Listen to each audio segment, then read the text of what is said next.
Friends, आज की video में हम देख रहे हैं वैज्ञानिक पद्धति की चरण। इससे पहले हमने देखा था कि वैज्ञानिक पद्धति क्या होती है।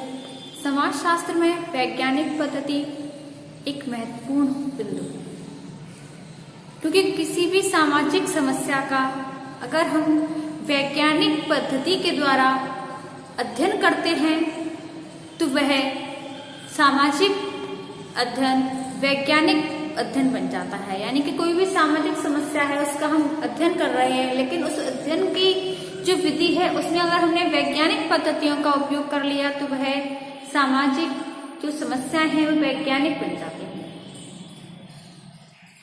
किसी भी सामाजिक समस्या का वैज्ञानिक पद्धति से अध्ययन करना है तो इसके लिए हमें कई बिंदुओं से, कई चरणों से होकर गुजरना पड़ता है।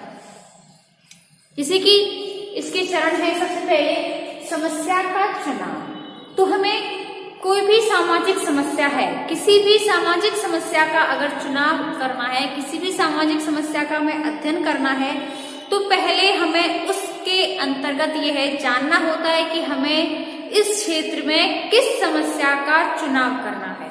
और समस्या का चुनाव करने से पहले हमें ये भी ध्यान रखना है कि हमें कथा कहानी जो भी है उसमें पूर्व अवलोकन जो है उसमें हमें कितना पूर्व अनुमान है, कितना उस विषय के बारे में जानकारी है, कितना हम इस संबंध के बारे में जानकारी रखते हैं। तो इस प्रकार से हमें जो समस्या का चुनाव करना है तो इस संबंध में हमें सबसे पहले जानकारी होनी है कि हम इस क्षेत्र में कितना ज्ञान रखते हैं, कितना पूर्वानुमान लगा सकते हैं, कितने हमारे इसके पास तथ्य हैं, कितनी जानकारी है। उसके बाद ही हमें समस्या का चुनाव करना चाहिए। सेकंड आता है अध्ययन के उद्देश्यों का निर्धारण। किसी भी समस्या का जो अध्ययन करना होता है तो उसके जो उद्देश्य होते हैं हमें उसका निर्धारण करना भी अति आवश्यक हो जाता है, क्योंकि हमारी जो सामाजिक समस्याएं होती हैं वो सामाजिक समस्याएं होती हैं,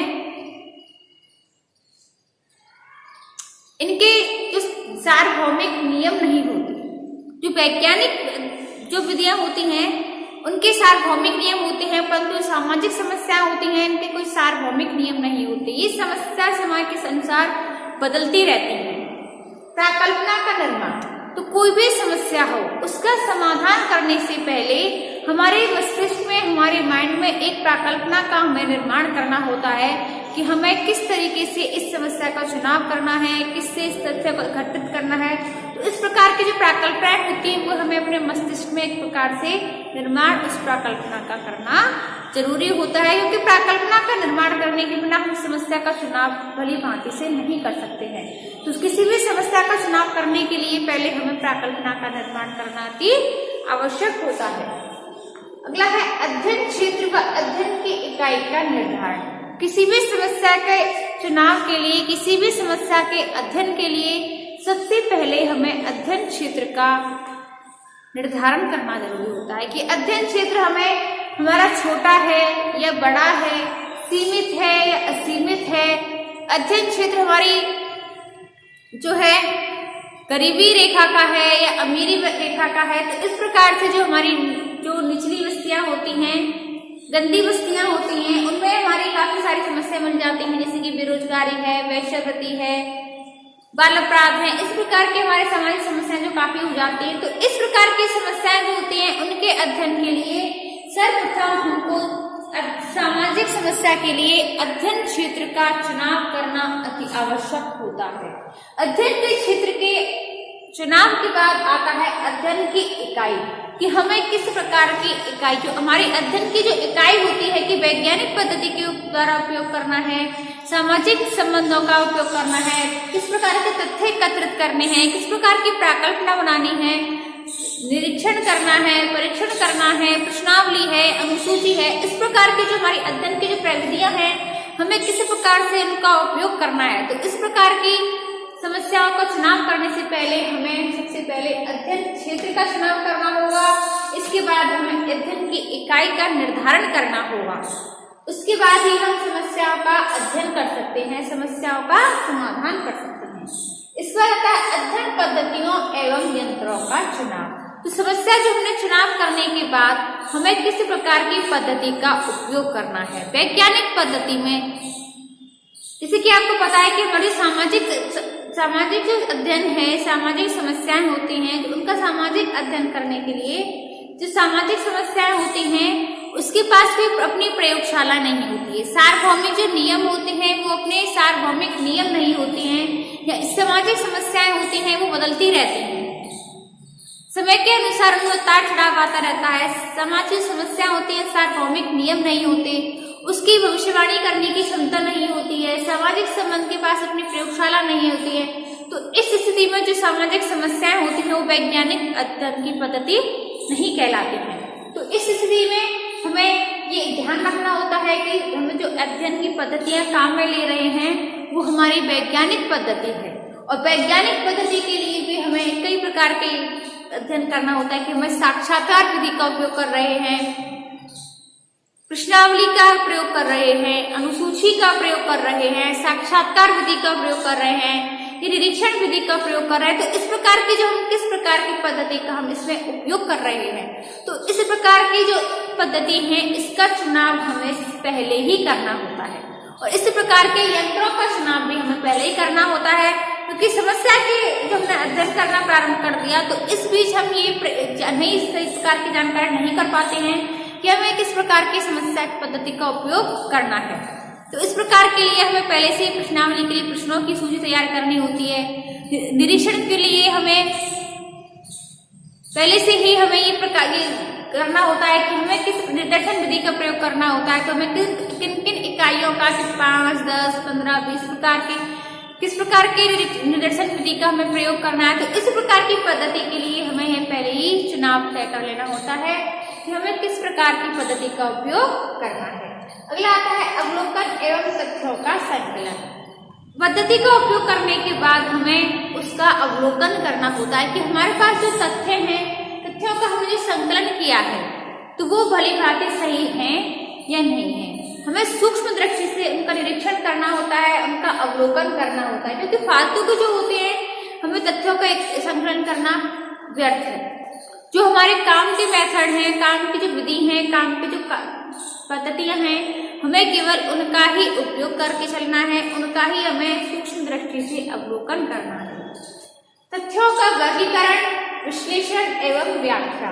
तथ्यों का संचयन करने के बाद हमें तथ्यों को वर्ग वाइज डिवाइड करना होता है कि इस वर्ग के तथ्य जो है वो इस वर्ग में आएंगे, इस प्रकार के वर्ग इस तथ्य में आएंगे। इस प्रकार से हम तथ्यों का वर्गीकरण समान वर्गीकृत करना है। इसके बाद वर्गीकरण करने के बाद हमें उनका विश्लेषण करना है, विश्लेषण करने के बाद उनकी व्याख्या करनी होती है। इसके बाद आता है सामान्यीकरण। जो सामाजिक समस्याएं होती हैं उनका हमें सामान्यीकरण करना होता है। जांच या पुनर्निरीक्षण, सामान्यीकरण के बाद हमें उनका पुनर्अवलोकन करना होता है, पुनः जांच करनी होती है, पुनर्निरीक्षण करना होता है कि हमने जो तथ्य एकत्रित किए हैं, तथ्य संकलित किए गए हैं, प्राकल्पना का जो हमने निर्माण किया गया है, क्या ये सही है या नहीं। इसके बाद आती है भविष्यवाणी।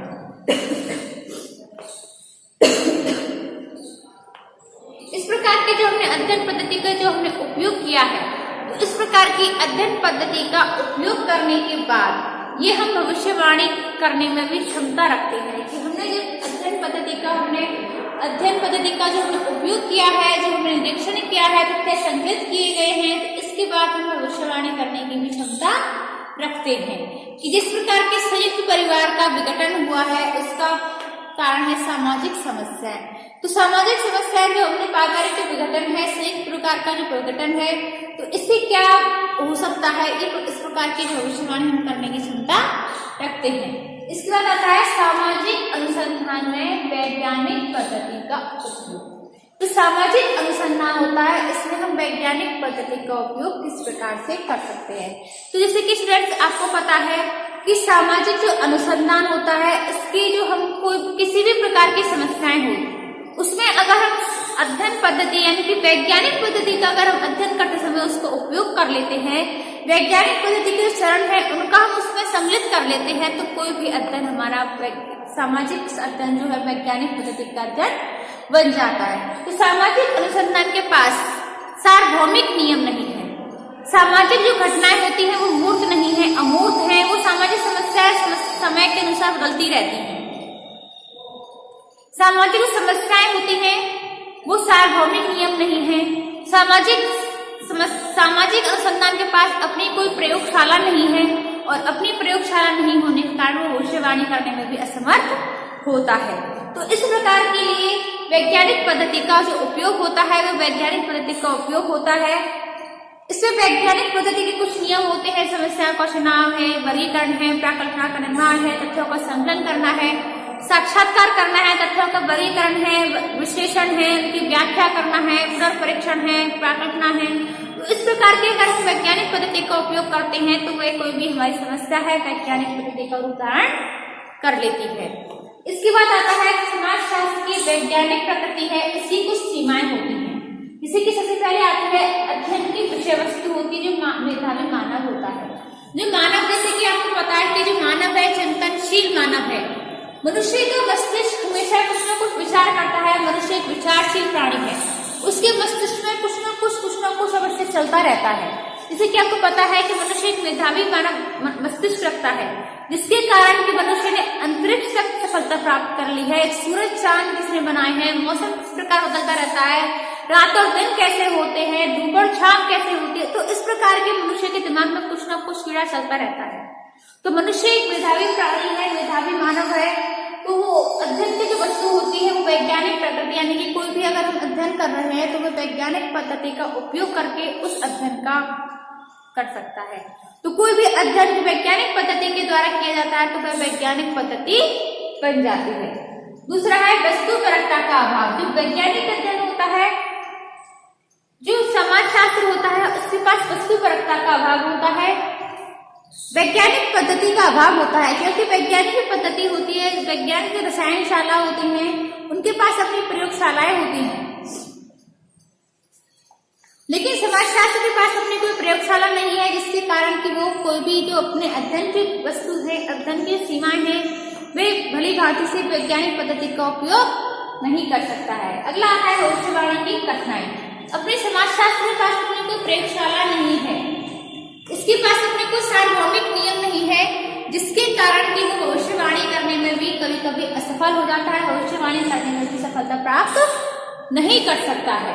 अगला आता है घटनाओं की जटिलता।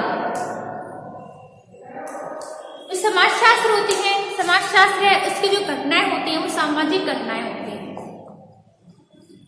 उनमें आपस में जटिलताएं होती हैं। जैसे कि हमें गंदी बस्तियों का अगर हम समस्याओं का अध्ययन करते हैं तो गरीबी जो बस्तियां होती हैं, निर्धन जो बस्तियां होती हैं, वहां पर बाल अपराध है, चोरी है, वैश्यावृत्ति है, असुरक्षित यौन संबंध है। तो इस प्रकार की जो सामाजिक समस्याएं उपलब्ध रहती हैं।